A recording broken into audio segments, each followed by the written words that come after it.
일본 아베 정부가 반도체와 디스플레이 핵심 부품에 대해서 수출 규제 카드를 빼들었습니다. 이런 일본의 경제 보복으로 우리 경제에 비상등이 켜졌는데요. 아베 정부의 노림수는 뭔지 기자들과 얘기 나눠보겠습니다. 윤서원 기자. 자, 일본 정부가 왜 우리나라에 대한 반도체 소재 수출 규제 카드를 빼든 겁니까? 네, 일본 정부는 수출 규제 강화 배경에 대해 말을 바꿔왔습니다. 네. 처음 내놓은 이유는 근거 없는 안보 카드였는데요. 아베 총리의 최측근이 국내 기업에 수출한 반도체 핵심 소재인 에칭가스가 북한으로 유입됐다는 의혹을 제기한 겁니다. 네. 에칭가스가 독가스나 화학무기 재료로 쓰이는 만큼 그동안 수출 심사를 면제해주던 에칭가스를 비롯한 세 가지 핵심 소재에 대해 7월 4일부터 철저히 심사를 하겠다는 겁니다. 한마디로 우리나라의 수출입 품목 관리가 허술해서 일본의 안보가 위협받는 상황을 막기 위한 조치라는 것이죠. 하지만 아직까지 일본은 에칭가스가 북한으로 유입됐다는 증거를 내놓지 못하고 있습니다. 자, 그러면서 이번 조치가 한국에 대한 경제 보복은 아니라고 했어요. 이게 맞는 말입니까? 아닙니다. 명백한 경제 보복 조치라고 볼 수 있습니다. 네. 그동안 일본은 우리나라에 수출하는 제품에 대해 허가 심사를 면제해주는 화이트리스트 국가로 분류했는데요.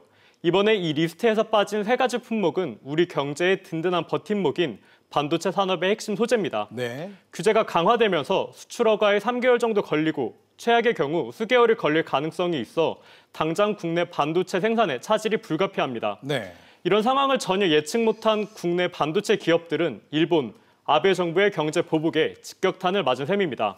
자, 그런데 말입니다. 이번에 수출 규제 대상이 된 이 제품들은 다른 나라에서는 수입할 수 없는 것들입니까? 꼭 그 일본에서만 들여와야 되는 겁니까? 네, 이 세 가지 수출 규제 강화 제품 용도와 국내 수입 비중을 보면 해답이 나오는데요. 네. 먼저 플루오린 폴리이미드는 스마트폰이나 디스플레이 필름인데 국내 수입품 중 일본 비중이 94%를 차지합니다. 네. 삼성이 발표했던 접는폰, 폴더블폰에는 100%를 사용할 정도로 품질을 인정받고 있다고 합니다. 예. 반도체 핵심 부품인 포토리지스트는 반도체 기판을 막을 새길 때 쓰는 감광액인데요. 역시 일본 비중이 92%에 달합니다. 네. 마지막으로 고순도 불화수소는 반도체 기판 세정액인데 일본의 비중이 43%를 차지합니다. 이 제품들의 일본 의존도가 높은 건 가까워서 물류 비용이 적게 들고 품질이 뛰어나기 때문인데요. 전문가에 따르면 반도체 선두주자인 삼성과 SK하이닉스는 재고 물량이 적어 그야말로 비상 상황이라고 합니다. 알겠습니다. 사실 우리나라 입장에서는 일본에게 뒤통수를 맞았다고 해도 과언이 아닌데요. 손수 기자. 네. 일본이 이런 경제 보복 조치를 들고 나온 노림수 어디 있다고 봐야 될까요? 지난해 10월 30일에 우리 대법원의 이 강제징용 손해배상 판결에 대한 불만 때문이다라는 분석이 가장 설득력을 얻고 있는데요. 네. 아베 총리는 이 강제징용 배상 판결에 불만을 드러내면서 공개석상에서도 이런 사실을 시인한 바가 있습니다. 네. 아베 총리의 발언 들어보겠습니다. 1965年に請求権協定においてお互いに請求権を放棄した。歴史問題を通商問題にこれは絡めたのではありません。これ国と国との約束なんです。約束を守らないという中においては今までの優遇措置は取れない。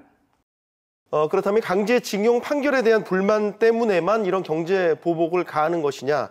그렇지도 않습니다. 지금 불리한 이 자국 내의 정치 상황에 대한 반전 카드로 활용하려는 포석도 깔려 있다라는 분석도 나오고 있습니다. 네. 7월 21일이 일본 참의원 선거를 앞두고 있는데요. 이 선거를 앞두고 현재 아베 정권의 지지율이 계속해서 떨어지고 있는 상황입니다.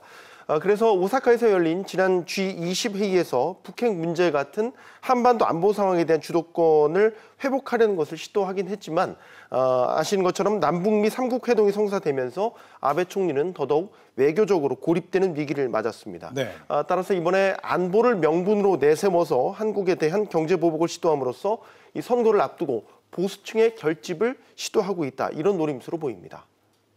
대법원 판결을 이유로 해서 한국 측이 지키지 않고 있다라는 식으로 해서 일본 측의 부정적인 인식이 심한 것도 강한 것도 사실입니다. 아베 수상이 이런 일본 국내 지지를 악용하고 있다고 할까? 알겠습니다. 얘기가 나왔으니까 강제징용 문제 짚고 넘어가 볼까요? 그러니까 강제징용과 관련된 문제는 한일 청구권 협상에서 이미 다 끝난 얘기인데 우리 대법원이 또 배상 판결을 했다. 네. 이것은 협정 위반이다라는 것이 그러니까 일본 아베 총리의 그 주장인 거죠? 그렇습니다. 한일 청구 협정은 이제 1965년 박정희 정권 당시에 일본과 다시 맺은 국교 협정입니다. 일본은 우리나라에 청구권 3억 달러를 무상으로 제공하고 2억 달러의 경제 차원을 주는 대신에 식민 지배 피해에 대한 배상을 포기하기로 한 것입니다.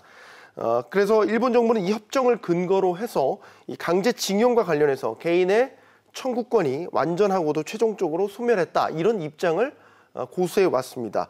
하지만 지난해 10월 우리 대법원이 피해자들의 손을 들어주자 일본 정부는 협정 위반이라면서 국제사회에서도 바로 이 부분을 집중적으로 부각시키고 있습니다.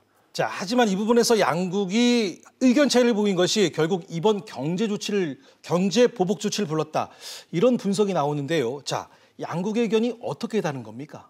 네, 지난해 말 대법원 판결 이후 일본 정부는 우리 정부와 배상금 문제법을 모색했는데요.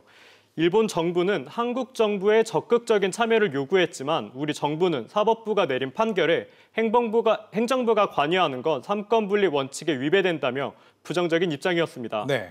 그러자 일본 정부는 수출 규제 강화 카드를 내밀었는데요. 우리 정부가 제3국 중재위원회 구성을 거부하면 추가 경제 제재를 실시하겠다고 예고한 상황입니다.